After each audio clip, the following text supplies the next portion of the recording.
say about the mutual fund. It is a fund in which the investors invest money in the form of equities, bonds, gold, and money market instruments and other securities. If the investors have much more money in their hand, they can go for investment in the form of equities. Equities in the form of in equity stocks. We have to purchase the equity shares as the owner of the company. So equity shareholders are the owner of the company. So hence, if the investor is willing to purchase the equity shares, they can purchase as a owner of a company, and they can invest bonds and gold and money market instruments in the form of commercial papers, treasury bills, and certificate of deposits and other securities they can invest. If they are willing, if they are having money, if the investors having much more money, they can invest in the form of mutual fund. It is a fund in which the mutual fund company diversifies their amount in different sectors, and they consist of low risk and low return. It is the safest investment for the investors. Next one, what are the types of mutual funds? There are 4 types of mutual funds. First one is equity funds. In the equity funds, we can invest. We are having much more the ownership, as well as we can get the businessman's decision making, as well as the long-term growth. The equity shareholders are the owners of the company, hence the equity funds having the long-term growth. If the equity shareholders gets loss in the business of the company, they have to suffer. Otherwise, the profits will be distributed to the equity shareholders also. Next one, debt funds. If the investors willing to invest in debt funds, they can invest in bonds and other securities. Fixed income securities have regular income and stability. Next one, hybrid funds. It includes both equities and debt funds. Hybrid funds have both the features in equity funds as well as in debt funds. In the other concern, they have to go for first one, they have to go for credit rating agencies. In that, the CIBIL score should be analyzed by way of credit rating agencies. In credit rating agencies, they have to provide a financial aspects of a particular person. A person should analyze by way of financial obligation. This is a credit rating. A quantified assessment of a person should be analyzed by way of credit rating agencies. Next one, there are number of credit rating agencies in India. This is a emblem for the particular credit rating agencies: CRISIL and CARE ratings, ICRA and SMERA and Infometrics ratings, and India Ratings and Research, Brickwork agencies. There are some agencies, they should be analyzed the credit worthiness of a applicant. There are a number of credit rating agencies in India is available, in which first one, CRISIL. It is established in India 1987 by ICICI and UTI. Second one is ICRA, Investment Information and Credit Rating Agency of India Limited. It is established in 1991. Next one, CARE Ratings. It is also one of the credit rating agency in India. It is founded in 1993 by various banks and financial institutions. Next one, India Ratings and Research. It is one of the credit rating agency. Next one, Brickwork Ratings. It is established in 2007. Next one is Acute Ratings and Research Limited. It is formerly known as SMERA and it is established in 2005. Next one, Infometrics Valuation and Ratings Private Limited. It is another key agency in India. So these are the credit rating agencies available in India, in which the investor analyzes the credit ratings, that is credit worthiness of a investor, and then they can go and invest, or else they can get credit worthiness, they can get credit by way of financial institutions and other institutions. Next one is financial technology. It is also called as FinTech. It is a new technology that seeks to improve and automate the delivery and use of financial services. The financial services used by the investors by way of new technology to leverage cutting edge software and algorithms. So by way of algorithms, they have to frame a technology such as FinTech. By using financial technology, the investor analyzes the financial leverages, that is financial activities, and then they can get some other hint or knowledge about the financial activities. It helps businesses, entrepreneurs and consumers for their efficient maintenance of financial services. It is called as financial technology or FinTech. Next one, the power of digital finance. Whether the investor need digital finance, so we have to analyze. Nowadays the humans are interacted by way of digital, as well as they have to send the payment by way of digital technology. How the technology transforms the transactions. In this, the receiving payments for a human, as a human they have to receive a payment such as salary receipt, as well as remittance, that is receipts from other industry or from suppliers they can receive, and government subsidy received by way of bank account, that is digital transformation is possible. Next one, making payment by the consumers or people.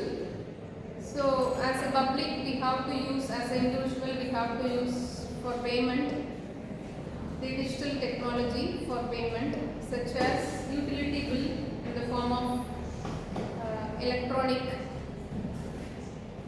bill payment, that is power bill payment, and telephone bill payment and school fees payment.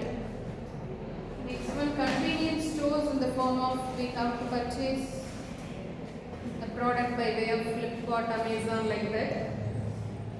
For that also we have to use the financial technology, or else the digital payment system we are using.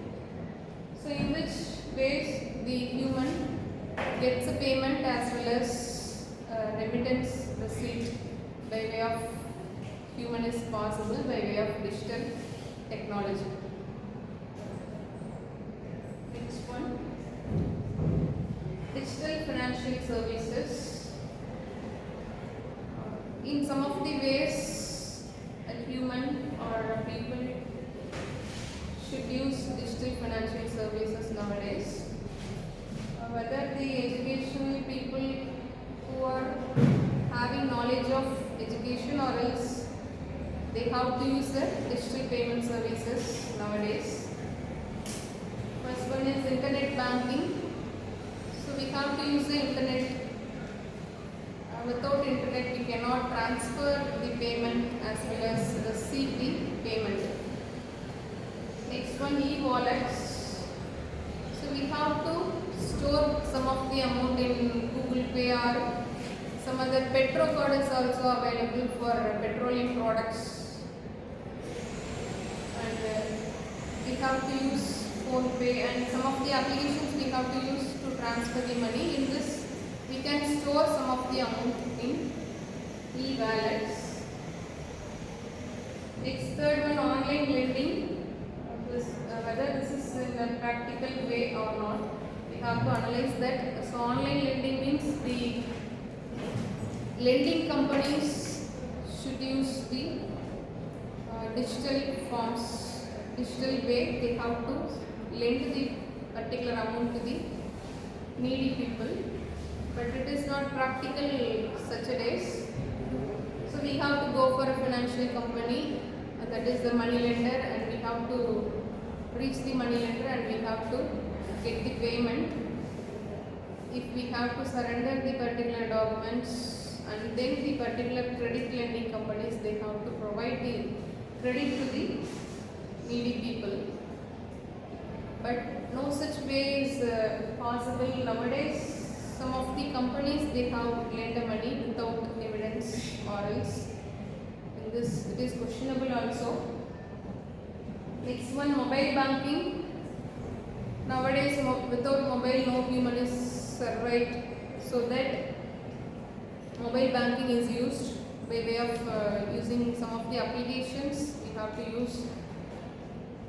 So we have to apply, or we have to use the application installed in the particular mobile, and then we can get we can do the transactions by way of mobile applications.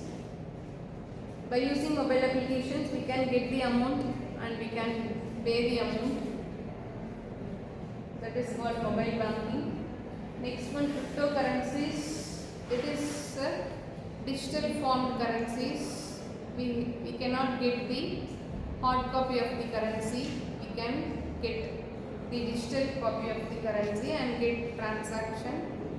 Whether we have profit or loss, we can see. Next one, advisors. Financial advisors are available in the form of financial services. So financial advisors should be given by the financial services company also. So nowadays the new entrepreneurs are very large, so that the new or innovative entrepreneurs, they need financial advisors for raising their fund and developing their infrastructure. They need money. For that they have to use the financial services. So these are the digital financial services. As a human, they have to use the financial services. Next one. The same should be given explanation. Next one. Next one is depository and custodian. So depository means in which we have to deposit some of the securities. So we have to allow the securities, clearing and settlement of the securities, as well as the facilitation of their transfer. And custodian means they have to give a custody for our asset. That is called custodian. It is a bank or a financial institution that holds some of the assets as a custody. And the second one, the example for depository system, shares, debentures and mutual funds. And custodian, in that the custodian, we can the custodian in the form of bank or financial institution get the custody for the particular assets such as stocks, bonds and gold. So next one, depository, it is the legal owner and custodian of the financial securities. And custodian, it holds the assets, but the assets are not for the bank and financial institutions. Next one, every depository services as a custodian, but not every custodians are called depository. Next one, custody is one of a depository's function. Next one, a custodian's sole function is, it is only custody, not a depository function. For depository, there are some examples, CDSL and NSDL, and custodians in the form of banks, whether ICICI Bank or SBI Bank or HDFC Bank or SBA. So these are the difference between depository and custodian. Next one, custodian, there is a meaning for custodian. So they give a custody for the securities only. They are not the owners of the securities. Next one, NSDL, that is National Securities Depository Limited, is called NSDL. Next one, role of NSDL. So it is a financial organization that holds securities such as shares, bonds, etc. and it offers demat account services. If we need demat account services, we have to register for NSDL or else CDSL. Next, it manages the accounts of investors in the digital form. Whether the account holder have the real account, that is in practical, they can convert into digital form by using NSDL. Next, makes allotment of initial public offers, that is IPO in electronic form. So it provides facilitation for IPO in an electronic form. It ensures the safety of the transactions made on it. It is possible to safety the customer's transactions. Next one, it can freeze or lock the account of the investors. So investor's account should be freezed or locked by the NSDL. This is possible by only way of NSDL. So these are the role of NSDL. Next one, CDSL. It is one of the securities company like NSDL. We can register by way of digital form, whether it is NSDL or CDSL. So it holds securities in certified or of uncertified form so as to transfer ownership by bookkeeping system into electronic form. So we can get electronic certificate by using CDSL. It allows financial companies and brokers to hold securities at one location where they can be available for clearing and settlement. The main function of CDSL is to hold securities, whether in certificate or dematerialized form, that is in digital form, is possible by way of using CDSL. The location of CDSL is Mumbai and it is founded in the year of 1999. The current CEO of CDSL is P.S. Reddy. Next.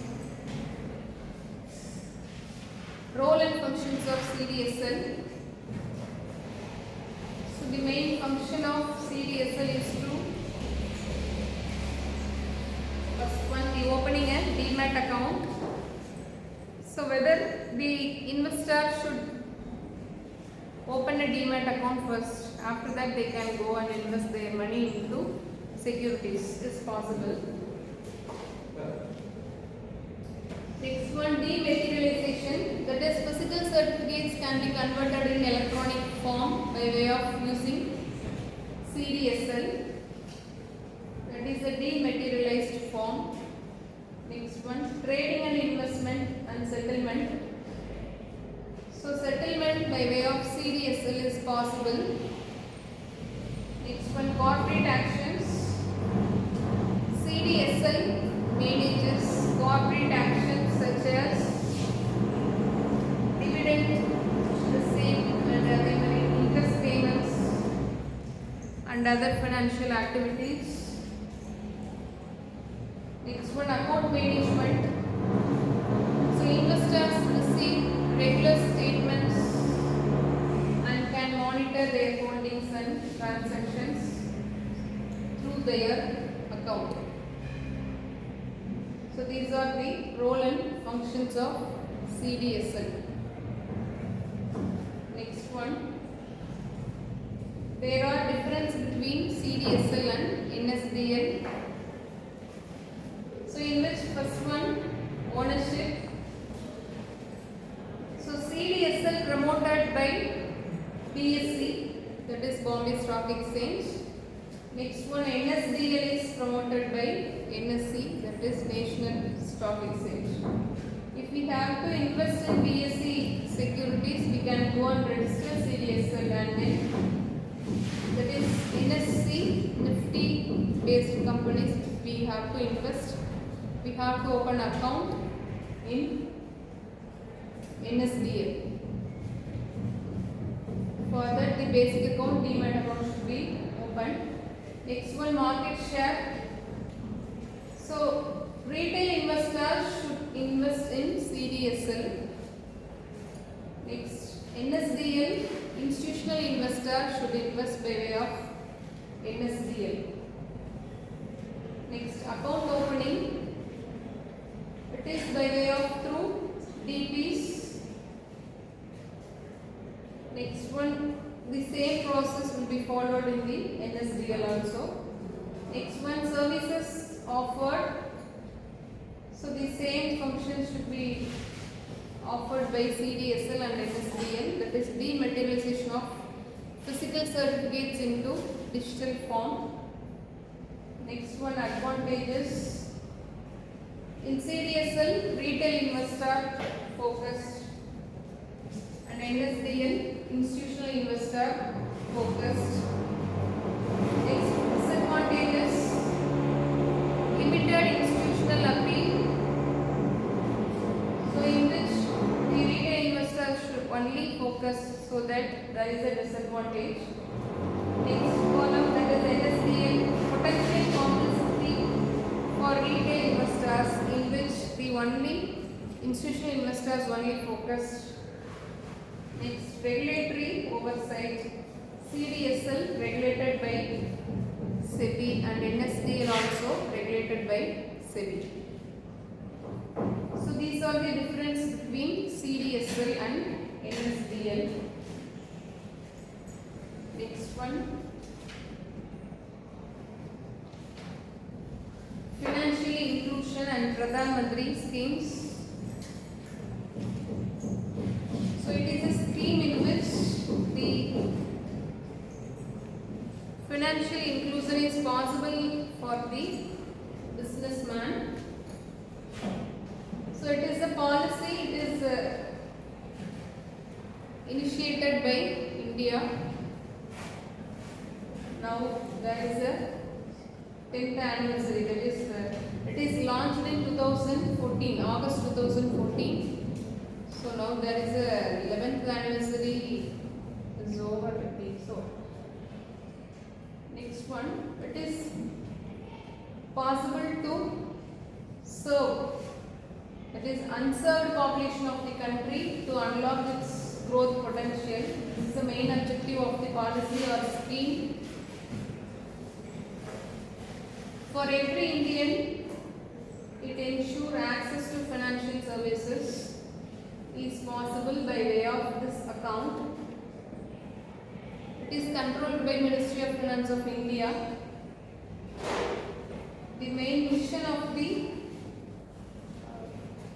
NMFI, that is National Mission for Financial Inclusion, is the world's largest financial inclusion scheme.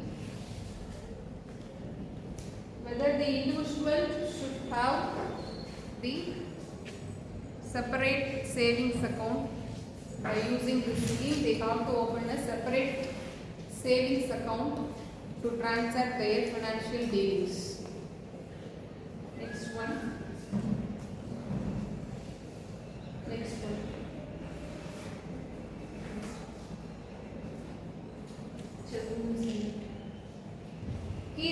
benefits of PMJDY, that is the another scheme of Prime Minister's scheme, in which there are number of benefits for the individuals. That is zero balance accounts is possible to open by way of under this scheme. Next, financial inclusion is possible. Next one, direct benefit transfer. Insurance coverage is possible for the account holders up to 2 lakh. Accidental insurance coverage up to 2 lakhs and life insurance coverage of rupees 30,000 is possible. Next, overdraft facility is possible by way of using this account. Eligible account holders can access an overdraft facility of up to 10,000 is possible to get the overdraft facility. Next one, every account holder should get RuPay debit card is possible. Financial literacy, every individual should promote financial literacy among account holders. It helps to understand the importance of savings and borrowings and insurance. Next one, access to other schemes. It is possible to access other schemes such as Pradhan Mantri Jeevan Jyoti Bima Yojana and APY Atal Pension Yojana. If we open account under this scheme, we can avail number of benefits for the individuals. So these are the benefits of PMJDY. Next one, PMJDY, the pillars of, that is the main importance or objectives of the scheme. The pension scheme for unorganized sector, it is possible. We can get pension scheme and basic savings account is possible and overdraft facility of rupees 10,000 is possible by way of this scheme. And micro insurance coverage, that is rupees 2 lakhs for accidental insurance. Financial literacy program should be educated for the investors. Creation of credit guarantee fund. Next one, universal access to banking services. Banking services we can avail by way of the scheme. These are the pillars of PMJDY. That is the importance or objectives of PMJDY. Next one, PMDDY. This is the another scheme under the Prime Minister's scheme. It is a pension scheme which we avail for senior citizens. It is administered by LIC of Government of India, and the policy holders regular pension payout is for the period of 10 years. They can get the regular pension amount, and the attractive features such as a guaranteed pension and high rate of return is possible by way of this scheme. Next one, it is the benefit for the senior citizens for their post-retirement phase. They can be availed. It is Pradhan Mantri Vaya Vandana Yojana. This is a scheme in which senior citizens get stable income during the retirement years. Next one. So eligibility criteria for the scheme. First one, the age is 60 years or above, and the nationality should be Indian, as well as non-resident Indian also available by this scheme. Next, investment amount is possible. The minimum investment is rupees 1.5 lakhs. If we invest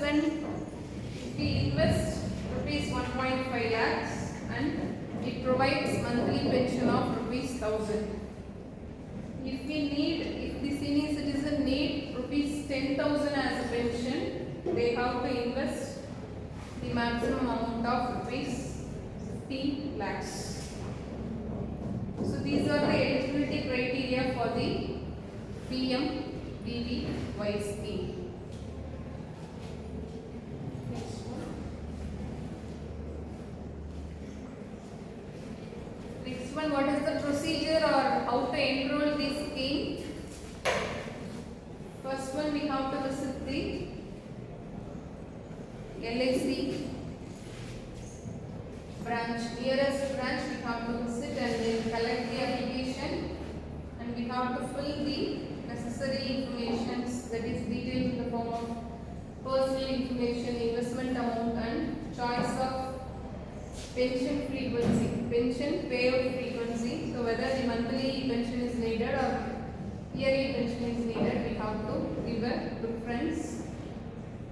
After that, we have to submit the completed application along with the required documents such as age proof, address proof and identity proof.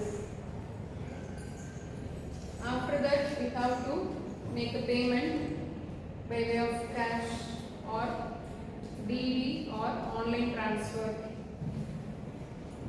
The instructions which the LIC provided, they have to follow. The investor should follow the instructions. So this is a simple process. The senior citizens should follow the instructions and then get benefit for the scheme. Next one. Benefits of PMVVY. So there are number of benefits of this scheme. In this first one, guaranteed pension. The senior citizen get a pension amount. If they invest particular amount, they can get a particular pension payout for 10 years. Whether the pension should be paid monthly, quarterly or half-yearly or yearly, that should be preferred by the investor or policy holder. Next one, high rate of return. It is possible by Government of India should provide high rate of return for the senior citizens. Next one, flexibility in payout options.